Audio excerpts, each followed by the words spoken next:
Welcome to PRception, a podcast about how authority actually forms. I wanted to start these series with Yemi Olagbaiye.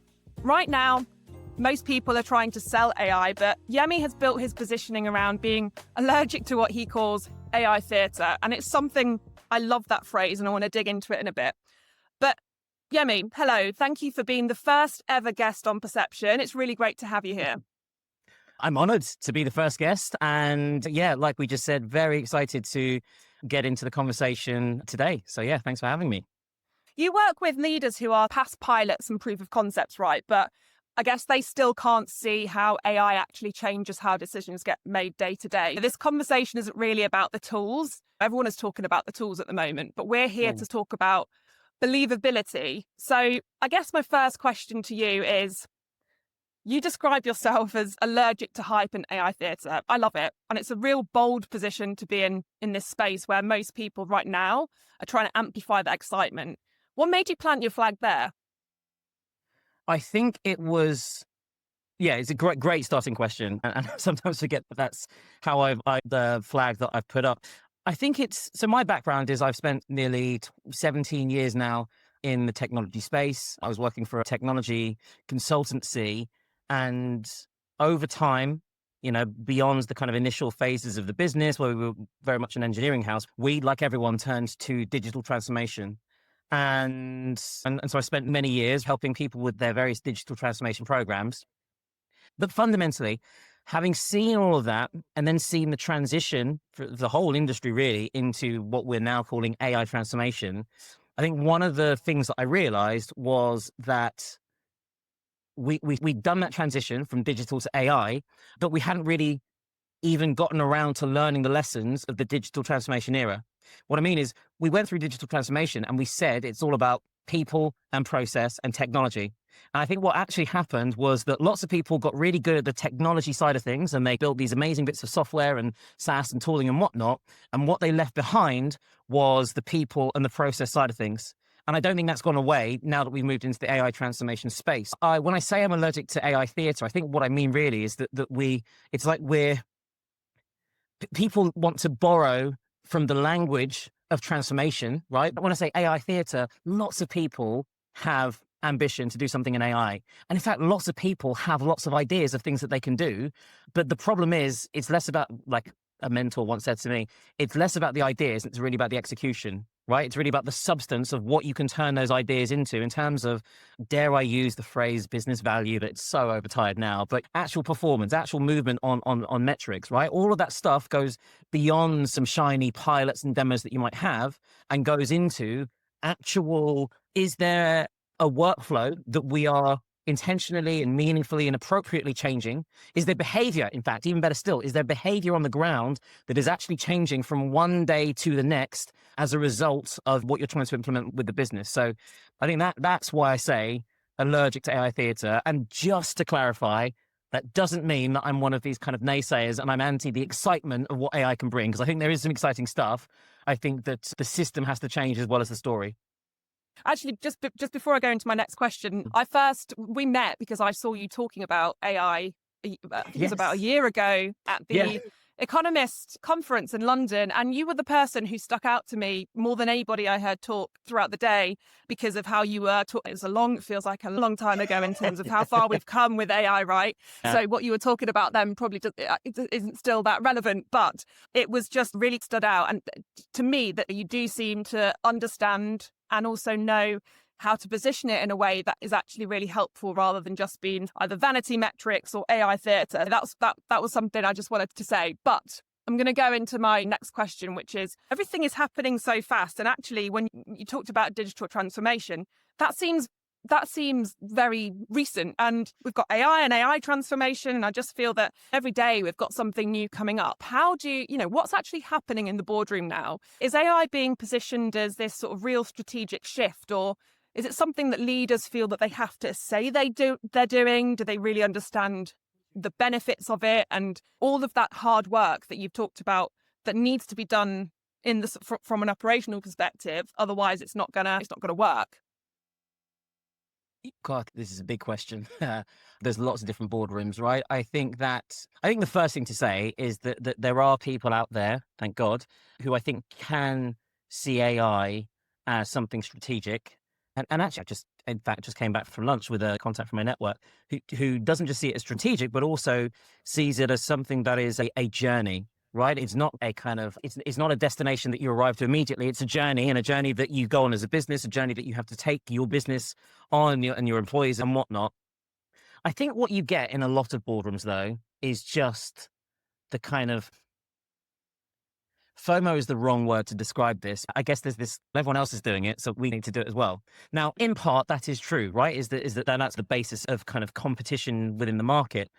But I think the deeper issue, I guess, is how then people interpret that signal and what they do with it. So I think you get a lot of boardrooms whereby the pressure to act is almost blinding the ability to execute.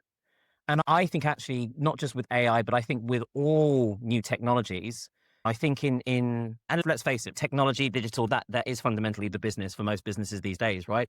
I think that if you want to do that digital leadership, technology or technical leadership, but the reason I did TFC was the three things I think it requires is taste and focus and courage. The taste to understand, okay, even though AI is this big shiny thing over there, what is the right way to apply that to our business versus the wrong way or kind of inappropriate, ineffective way? Focus, right? You and I both know this revolution that we're going through, it's changing like week by week. Every single week, there is a new thing that I'm having to struggle, even myself, to keep up with, right? So having the focus to say, here's who we are as a business, here's how we create value, here's our kind of strategic direction of travel, and we're going to focus on the bets that speak towards that rather than everything else.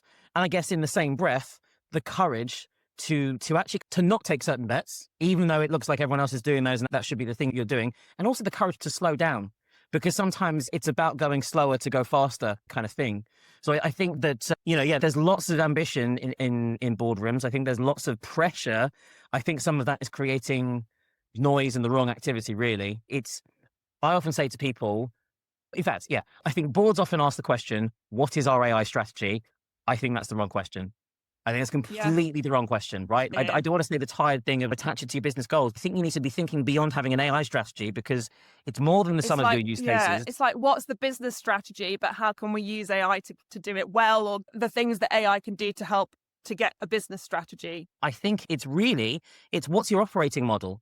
And when I say operating model is what is the process in which you have certain processes, workflows, decisions that get made, accountability around those decisions, value created for business and customer, all of that. And then how does AI fit into or not fit into certain parts of that? And I think ultimately the thing is, that's a hard thing for most boardrooms to really wrestle with. In fact, it requires taste, focus, and courage. It takes a long time. It's not quick. It's not instant. And I think there's a real thing that I'm seeing at the moment around pace, but actually the problem with pace is that if it's not sustained by an operating infrastructure, is that it's all just going to fall over and collapse and implode. Yeah. It's something businesses have to be really careful about.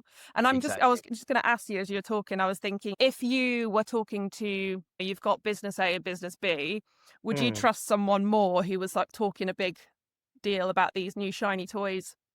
I wasn't going to say toys, tools, but they could be toys. I treat AI as a toy, to be honest. Well, but these are shiny tools and methods, or they might not be talking about these shiny tools, but actually you can see from having conversations with them that they're probably going to be a bit more methodical.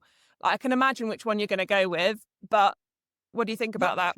I think exactly as you've implied there. I think it's the ones that don't talk about whatever shiny pilot or demo that they've recently done, because pilots, demos and all those things, they're nice. And I actually do think they have a place in some respects, in that they build the muscle memory and the confidence and the sort of the learning ability, right, around what the technology is capable of and the limitations around it.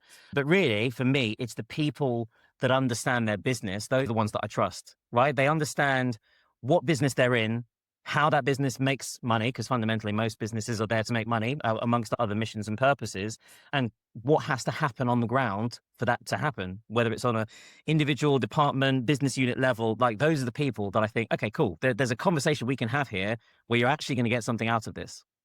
Yeah, definitely. So I just want to move on to the agentic conversation and the Mm, authority shift that's happening as a result of that. One thing that's increasingly been talked about, I always use LinkedIn as a barometer for what people are talking about just generally in life. yeah. And there's a lot of talk about agents and if AI is doing the work automatically and not just answering questions. So we've moved from a chat GPT era of chat GPT would answer a question, but now we're into an agentic era where it's actually doing the work for you. Like, what does a human expert actually bring anymore? I think there's still very much a role, even more so in an agentic world for a human, but I'd love to Yeah. get your thoughts on that. Yes, I completely agree that there is still a role for the human. And I think one of the interesting things I think about this agentic era is what it teaches us about ourselves as humans, right? And humans in the workplace, I guess specifically.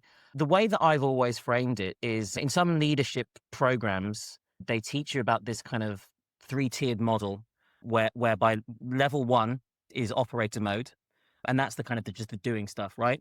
Level two is management mode, and that's managing people who are doing the stuff. And then level three is leadership, and that's the hardest level to get to, mostly because for a lot of us, operator mode is the safe space. And you spend a lot of your career in operator mode, you get really good at that, and then all of a sudden someone says, hey, you're really good at doing that thing. And then it evolves and you become a leader.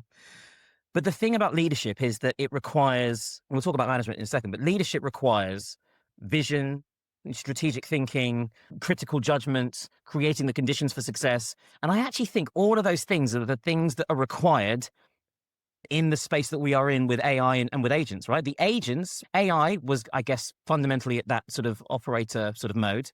You bring in the agentic infrastructure and you start to move into management mode where you've got an agent managing lots of other agents.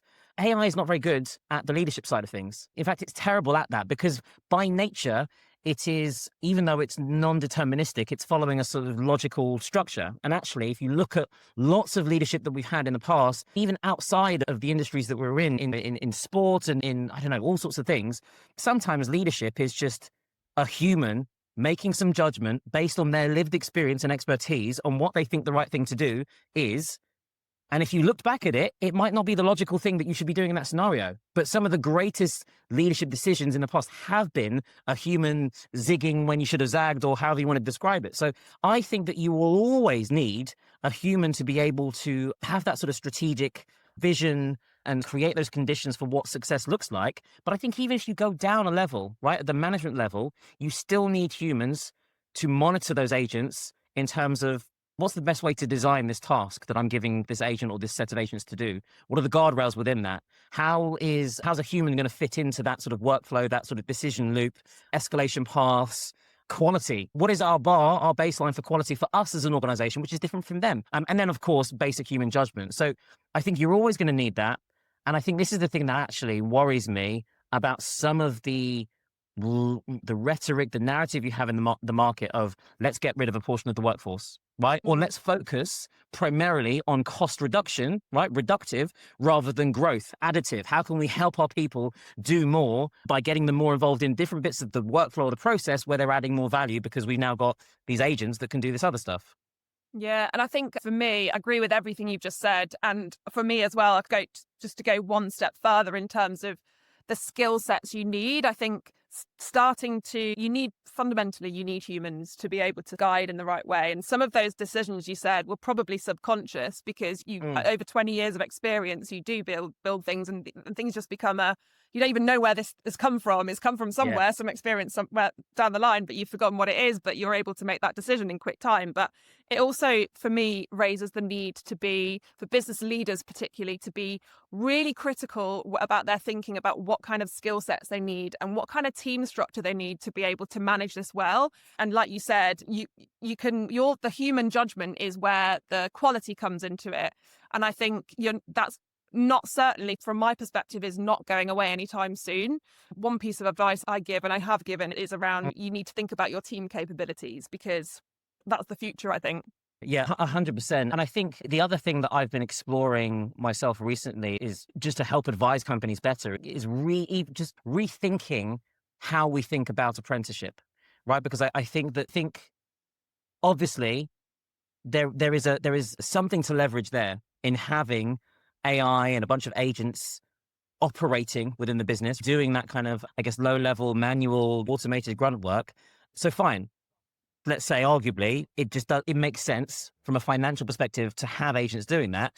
I think we need to think harder then about what it is that we get junior talent, right? Apprenticeship talent, what we get them doing. And it's just redefining what apprenticeship looks like. And maybe it's a bit more of a, as you say, like a sort of a judgment-based thing where you still get juniors in because that is your future pipeline, but it's more in a kind of monitoring and review with a senior sort of perspective rather than the kind of the hands-on thing. We still need that because, as you say, that is your future pipeline within your organization.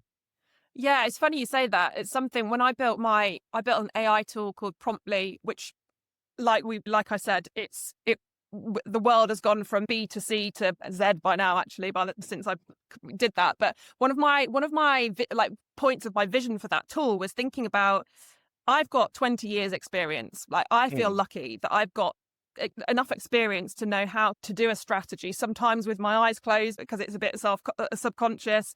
But the younger generation coming into the workplace, their experience of the workplace is so fundamentally different to ours. How can we get, so the tool that I built took away the need for a lot of admin work and a lot of increased productivity by X%. It was amazing, but it meant that the junior roles that would come into that company. So actually, one thing that I wanted to do, and I still would love to do it at some point, is almost set up a bit of a foundation for this young talent coming in to teach them, fast track them from an account executive to an account director. You know, what it would have taken you, it could have taken you 10 years before, because you have to go up through the ranks and get your experience. We could probably do it, fast track it within 2 years now, but someone needs to design how that looks. Otherwise, no one's going to be able to get to that point quickly. So we really need to think about how we're shifting the expectations of what talent is. And one of the things that I've started to say to retailers is that maybe the way that they need to just to give an example, maybe the way that they need to think about it is AI reduces repetition, fine, and equally repetition, I guess, to a degree, was part of what we thought that whole kind of talent model was. Is like I tell my kids, you just practice, girls, right? You repeat. I tell both my girls 10,000 hours, 10,000 hours, math and verbal, etc. So if AI reduces that, if the repetition of tasks, maybe there are ways in which you have a sort of a more judgment-based apprenticeship, right? Where AI is a sort of a co-pilot. And I guess going to those things that I was just saying, right, about taste, focus, and courage. And really, it's how do you develop those skills, right? So if we're moving towards a world where those lower levels are increasingly going to be done by AI, then apprenticeships need to speak to that top level of leadership. And what is leadership? It's human judgment, it's taste, it's discernment, it's critical thinking. And so that's how we should be structuring intentional teaching moments with young talent, rather than just assuming, well, they can just repeat some stuff and that will build it up as they go along. Agree. Yeah, I guess I feel like I'm old enough now to say that I can do that. To teach the younger generation coming in, I think it's really critical to teach that the thinking outside the box. And when I say thinking outside the box, when you're set inside, I mean, it's virtual now, 4 walls of a company, tend to think inwards. What I want to do is get people to think outwards. So think about what's happening in the world right now. What are the macro challenges? And then think backwards of like how that's going to affect the business world in which you operate, and then go to the ICP to think about what challenges the ICP has. And it's that kind of thinking that is going to get that younger generation to that level quick enough that's going to be able to then manage the AI in a way that's going to get amazing results and quicker and better. Yeah, that's where I think we should be focusing. I think we're on the same page, but I think it's interesting. No, and this is what I love to do in my I guess outside of the kind of the 9 to 5 bit of my day, right? Is my thinking around AI. This is what I love to dive into, is the second order effects, right? The other thing I would say though, actually, is shameless plug, but it was a bucket list item I never knew I had. I did a TEDx talk last year. I still, to this day, really believe in the theme of what I talked about. It was to an audience of young kids, that's 200 kids or so. And the talk was titled The Power of the T-Shaped Individual. And the whole idea really was that I think that a lot of our lives, we have been trained, in our younger years to pick a lane as early as possible. And then you go through life and you get into uni and you go to, or maybe not, and you go to a job. And even further still, you get boxed in and categorized as you are this kind of individual. And that's almost all you'll ever be, is the sub narrative that you're given. So my talk was about the T-shaped individual. Basically, you've got your vertical bar, right? That's your kind of your specialism. Still have one of those, that's fine. But the horizontal bit is the more interesting bit. Right? What are the other things going on in your life, professional, personal, and how do they feed into that vertical bar? Now, I think when you have something like AI coming into the mix that can do so much of that sort of operating, I think kids, younger people, younger talent of any industry, developing that curiosity, because you've got the capability of AI to actually execute on some of that sort of intentional cross-pollination, as I like to call it, that allows you to achieve so much better outcomes for whatever line of work it is that you're doing. Oh, amazing. Like, you just reminded me of something else I thought the other day. So one thing that I recently realized is, like a hobby, my friend calls me a side quest queen. And I've been doing these activities for a number of years, things like singing course and performance, stand-up comedy course and performance, Nice. and a few other things. But I was DJing and setting up a day club. And to the outsider's perspective, they were like, I don't understand how it all fits together. Oh yeah, I became a spin instructor, a fitness instructor. And I knew that there was a reason why I was doing all these things, but I couldn't really figure it out. And I've just recently figured out how to articulate it, which is around attention. Each of those disciplines has helped me to understand how to get attention and to grab attention. And it really plays into this belief of to get the attention without the attention economy and all of the shop tactics and things like that. It builds a good perception. And it's all, you're saying the T-shape, I hadn't actually heard that before. I think it's great, but it really just made me think that is the way we should be thinking, of not going down into one thing and just having all of these things you do outside of work, but how can you bring it all together? Because it really shapes who you are as a person and what you can offer in business. And I do think that is the way we're going. And for me personally, it just felt really good to have that realization of, right, I can tell people what it means now because they've never understood, and now I understand. So good. Can you remember what you were told you'd be at school? Did you have any of those? We had some sort of floppy disk test when I was at school, showing my age now. Oh God, my kids would have no idea what a floppy disk was. So I don't remember what the school were telling me specifically, but this will make you chuckle. I remember what my parents very early on tried to steer me towards being. And I also remember, which is even more amusing, what I, at around about 14, decided that I wanted to be. So my parents, both in the medical profession, now retired, but dad was a surgeon, mum was a midwife. And so they wanted me to get into that. I wasn't the greatest at science. And so they thought dentistry is the thing you should do. Yeah, you'll earn lots of money and we'd be proud of our son being a dentist. God, sorry, mum. But when I was 14, you'll love this, I decided that I really wanted to be a sort of impressionist / voice actor / cartoon voice person. Yeah. I can hear a very it. I can weird hear childhood it. dream. Yeah, I don't think I've ever heard that one before, but that's a great one. Did you do anything towards that? No. I can hear you've got that authority voice. Like you've got I can imagine you on like a radio advert or something selling. You hear those like grand voices on the radio, if you ever listen to the radio anymore, which I do. But brilliant, that's a great dream. Yeah. No, I never did get into that. But I think what it did later on inspire was, and this is how, in fact, I'll bring the segue back. It did later inspire a love for just acting, theatre stuff in general. That then over time developed number one, a love for being on stage, but number two, a love, I guess, for the art form of storytelling. And actually, to go now back to what you said at the very beginning in terms of you seeing me on stage at The Economist, I think that's one of the things that I found a latent sort of superpower really in my professional career that I didn't realize, is that a lot of businesses say they do strategy or want to do strategy, and they think that it's as simple as getting some data together and some facts together and dishing that out and whatnot. And look, we humans, we love stories, we love analogies, we love metaphors. It's an art form that I think is so lost in the professional space. And actually, I've gotten a lot of mileage out of just remembering that in terms of how I try and take clients on the journey of where they are to where they want to be in terms of doing more AI, integrating that into their business. So yeah, it's come full circle roundabout. Yeah. Oh, I love that. And yeah, it's interesting because, yeah, as I said, you were the person that stood out to me on that day. All of your acting has worked a treat.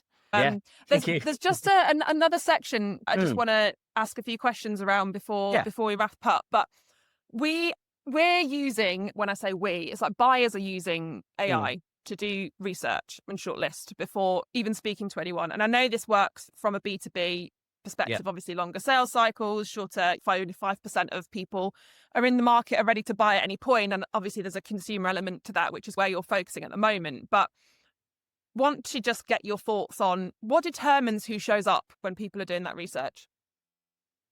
Yeah, this is the really interesting thing about the space that I'm in, I think now, right, in terms of retail and consumer, but I do think it applies to B2B, is that okay, conversely to what we were saying earlier about the pace with businesses, I think actually a lot of businesses are quite slow to change. And then ChatGPT was released into the world, and we had this whole kind of AI journey that we're all still on. And the funny thing is that it allowed the power to be shifted over to a different set of people. So in the B2C world, the power shifted over to consumers, and I, as a consumer, can now go and search up and compare a bunch of different items from different stores. And I've got the power to understand that whole sort of landscape, which kind of puts a bit of a threat to the business. The same thing in the B2B world, right? Is that people can research on sort of companies in a way that takes the control away from the company in terms of how they present themselves to the outside world. So you've got this kind of disintermediation, I guess, happening. And I think that, so from the B2B side, I think that really we're moving away from this, actually, sorry, in the B2C world as well, we're moving away from this idea of, I think personally, the website being this kind of front shop window that is the be all and end all of everything. So in the same way that Amazon killed the high street, I think that AI and agentic AI in particular kind of might not totally destruct, but very much land a couple of strong blows to the kind of the online space, right? So I think that what that then means is that you've got a multitude now of signals that are all equally important. So in the B2C space, retail consumer, it's things like your product metadata and all of that sort of information around not just like product sizes and things, refunds and reviews and what's the delivery speed and all these other things in the background that basically the stuff that is legible to a machine rather than to legible to you as a human.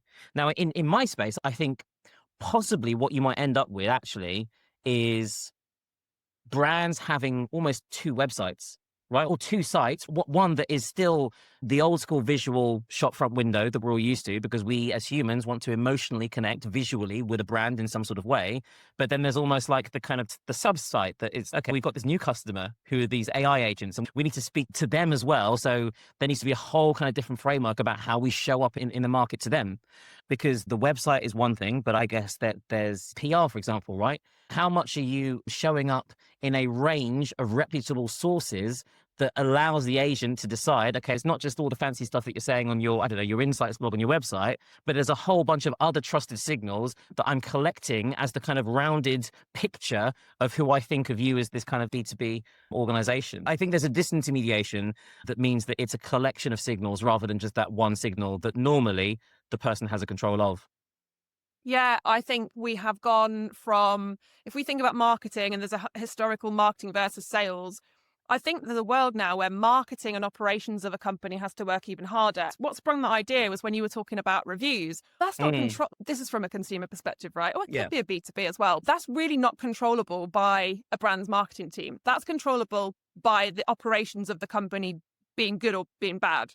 So agree that there is PR, and I talk a lot about this as well. It's that PR's shifted, right? So it's become something that is now incredibly important that used to be a bit of an afterthought, which is great for PR professionals. But I think there's this fundamental piece of the thing that's really interesting for me, and I'm going to do a lot more thinking around it, is that marketing and operations being a lot closer together, because typically they're not really. And I don't know if you've had experience with that.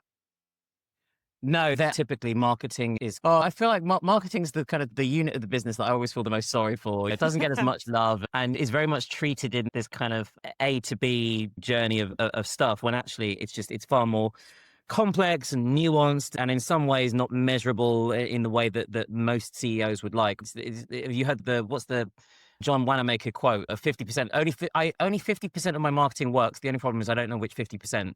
I love it as a quote because it just kind of speaks to it. But yeah, I think it's not just marketing and ops, right? I think in this AI world, I think there's just a requirement for all of the business to be a lot more integrated with each other. Because I think if we're saying that business has moved into just, for the most part, becoming digital, and AI is obviously something digital, I've spoken, a couple of conferences about this concept in my head of you want to be building the kind of as I call the thinking organization.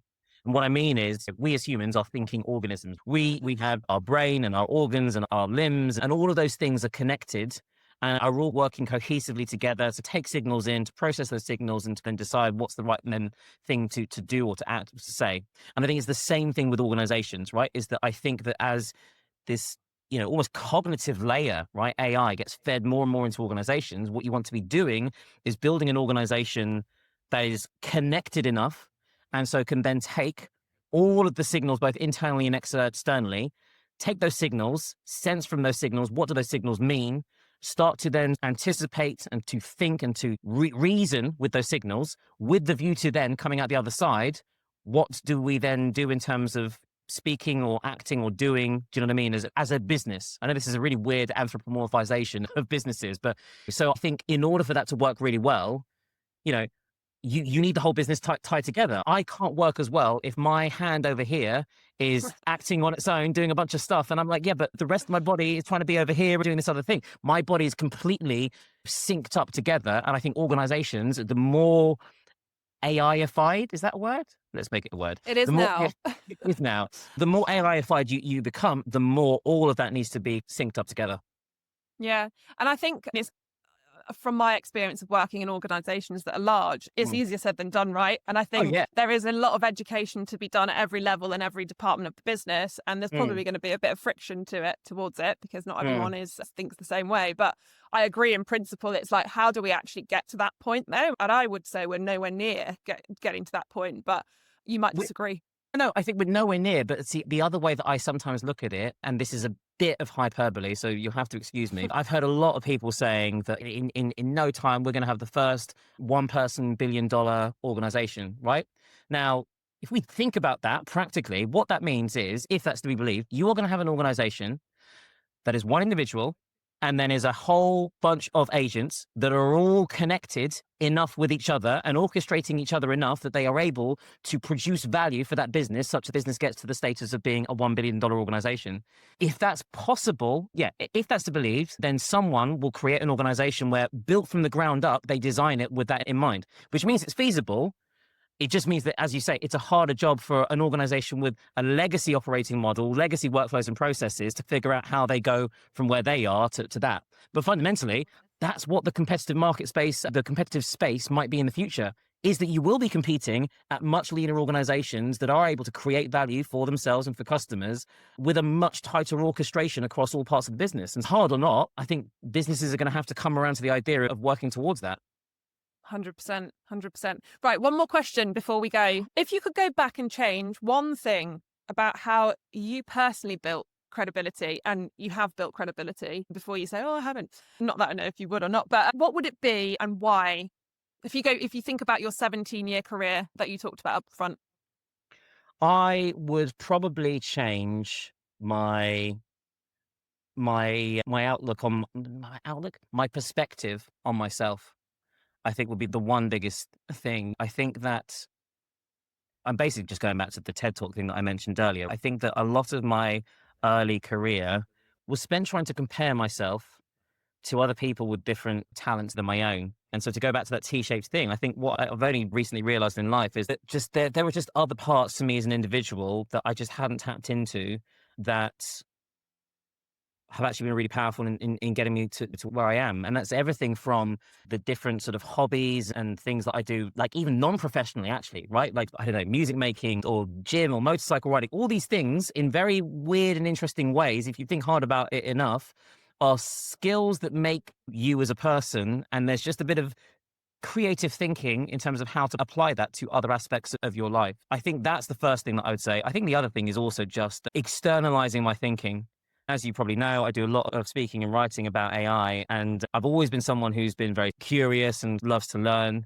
He's just someone who's just so curious about like everything under the sun. But anyway, I think that externalizing that curiosity and that thinking, I think has been really helpful because it's shown my network that the vulnerability in just learning in public, and that learning in public has helped them along their journeys as well. Yeah, I think credibility is not just, I think, being about being good at stuff. I think it's also about just, I don't know, being understood, being legible, being, yeah, don't know what I'm saying. Confident. I think confidence plays a big part of it. That chips away at your authority. So being vulnerable to share your beliefs and your opinions, even if they're wrong, and showing that you're learning from them, that to me creates authority, and that gives a good perception of who you are and what you do and why you Yeah, do. so you've helped crystallize now, actually, what I think the point I'm trying to make is that I think that getting to the point in life, maybe this is just getting old, getting to the point in life where you just realize you don't know everything, and it's okay to not know everything. In fact, it's actually an advantage to not know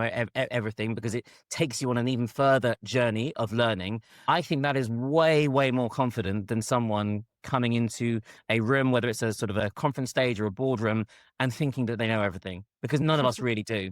And I think the more that you can be confident in the fact that you don't know everything, but also in your ability to learn stuff, I think that is more credible than not. 100%. Yemi, thank you for being such an amazing first guest. I've really enjoyed that conversation. We'll catch up at some point and carry the conversation on. But yeah, thanks again. It's been really great, and I hope you have a good rest of your day. Thank you. It's been a pleasure. Super enjoyed the chat. And yeah, speak soon. Thanks, Yemi. Bye.